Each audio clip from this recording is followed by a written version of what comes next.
Hello. અરે આમાં એવું કઈ નહીં, પેલી વાત કરતો તો. અરે હું થયું હિતેશ, ચમ માથું પકડીને બેસી જાવ? અરે યાર હું વાત કરું, તો બૈરાથી કંટાળી ગયો. અબે મજા આયેગા ના ભીડ. ચમ એવું તો હું થયું તે બહેરાઈ કંટાળી ગયા આટલા બધા? માથું પકડીને બેહવાના દાડા આવી ગયા. અરે યાર હું વાત કરું, બૈરું એવું કે આ નવરાત્રી 9 દાડા પાર્ટી પ્લોટમાં ગરબા ગાવા જાવ. અલે આ એમાં હું થઈ ગયું? મને કે તો હું પાસનું હાલ સેટિંગ કરી દઉં યાર. બોલ છેલ્લા પાસ જોઈએ. એનો હતો નહીં, પણ બૈરું એવું જીત પકડીને બે આવ્યું કે આ નવરાત્રી 9 દોડતા મારે અલગ અલગ ચણિયા છોડીના, મારે અલગ અલગ જબ્બા પહેરવાના. એ ચમનું સેટિંગ કરું? તે એમાં હું થયું? પહેરી લેવાના.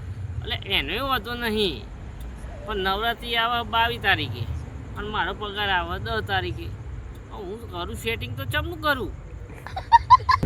અલે યાર હિતેશ, તમે જેમ માથું પકડીને બેઠા હતા ને એમ બરાબર હો.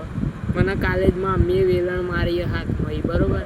હજુ મટ્યું નહીં અને તમે નવા હલાડા કરીને ફોનો કરીને બોલાવો. આ જુઓ ફોને આવી ગયો મમ્મીનો. હું જઉં ઘેર, તમે માથું પકડીને બેઠો. મળીએ આપણે કાલે.